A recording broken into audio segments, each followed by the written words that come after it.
The sunroof, that has a mind of its own. Ever had your sunroof act weird? It opens halfway, then stops. It refuses to close properly, or only works when you hold the button. Feels like it's broken, right? But usually, it's not broken, it's just confused. Your sunroof system remembers exactly where open and closed are, but after a battery issue or power loss, it forgets. And when it forgets, it goes into a safety mode. The fix? Simple. Turn the ignition on, open the sunroof completely and keep holding the button for 10 seconds. Then close it fully, and again hold for 10 seconds. That's it. Now test it. Chances are, it works perfectly again. 5. When your car feels worse, after fixing it, you clean your MAF sensor or replace it. You expect better performance, but instead, the car runs worse, rough idle, bad fuel economy, slow response. What happened? Your car is still using old data? Even though the sensor is clean, the computer hasn't caught up. It's like giving someone new glasses, but they still think their vision is blurry, so you need to reset it. Disconnect the battery for 15 minutes, reconnect it, start the engine and let it idle quietly for 5 minutes. Then go for a normal drive, stop and go, some steady speed. Let the car relearn everything. After that, you'll feel the difference. Smooth driving, better response, improved mileage. 6. The weird brake problem that scares people.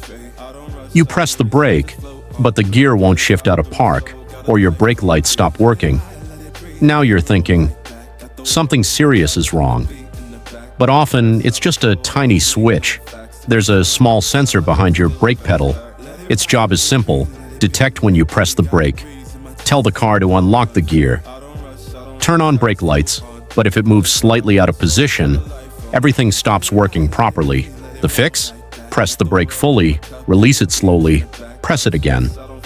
If needed, adjust the switch slightly by hand. That's it. And just like that, everything works again. Sometimes a $10 part causes a $100 problem. 7. The most annoying sound in your car. You buckle your seatbelt, but the warning sound keeps going. Again and again, it drives you crazy. You check everything, everyone is buckled. But the car doesn't agree. Why? Because the system lost sync. The sensor inside the buckle isn't communicating properly, but there's a strange trick to fix it. Turn the ignition on, then buckle and unbuckle your seatbelt about 20 times quickly. Yes, it sounds weird, but what you're doing is sending a repeated signal to the system. You're basically telling your car, hey, this is working, pay attention. After a few seconds, the light may stop, the sound may disappear, and peace returns. Final thought. Most people think car maintenance is expensive, and sometimes it is, but not always. Sometimes your car just needs a reset. Sometimes it just needs to relearn. Sometimes it just needs you to know these tricks. These small things can save you hundreds of dollars. Time at the dealership, stress and confusion, and more importantly, they can keep your Toyota running strong for years, maybe even long enough to outlast your mortgage. Some of these fixes take less than 5 minutes, no expensive tools, no dealership visits, and sometimes completely free. Today I'm going to walk you through simple resets and tricks that most mechanics know, but rarely tell you. Let's start with one of the most overlooked problems. 1. The steering problem. Nobody understands. You're driving your car like normal, and suddenly something feels off.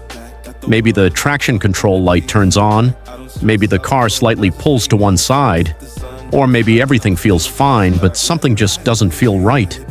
Most people panic. They think something is broken. But here's the truth. Sometimes your car just forgets where straight is. Inside your steering system, there's a tiny sensor.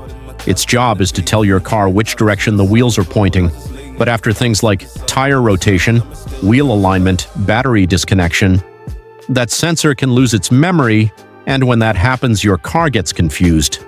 Now here's the crazy part. You can fix it in under a minute. Just start your engine, turn the wheel all the way left, then all the way right.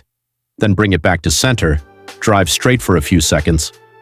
And just like that, your car relearns everything. No tools, no cost, no stress. 2. When your key suddenly stops working, you replace your key fob battery, expecting everything to work perfectly, but then nothing. The car doesn't unlock, the buttons don't respond, and now you're thinking, great, now I have to go to the dealership. But wait, before you spend money, try this. Sometimes when the battery dies, your car and key lose their connection. They simply stop talking to each other, but you can reconnect them yourself. Sit in your car, close all doors, insert the key, pull it out. Do that twice quickly. Then open and close the driver's door 2 times. Insert the key again, turn it to on, then back off, remove it. Now press any button on your key.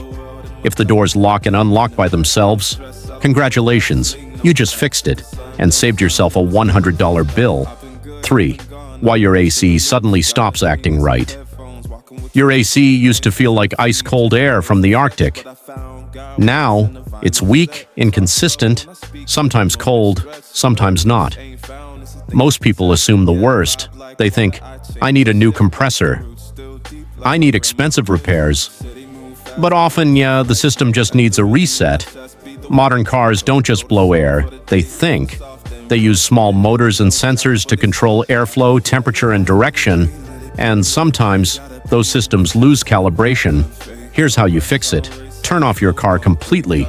Disconnect the battery for about 5 minutes. Reconnect it. Turn the ignition on, but don't start the engine. Set the AC to auto. Set temperature to full cold. Wait for a minute or 2. That's it. Your car is now relearning how to control airflow properly. And just like that, your AC can feel brand new again.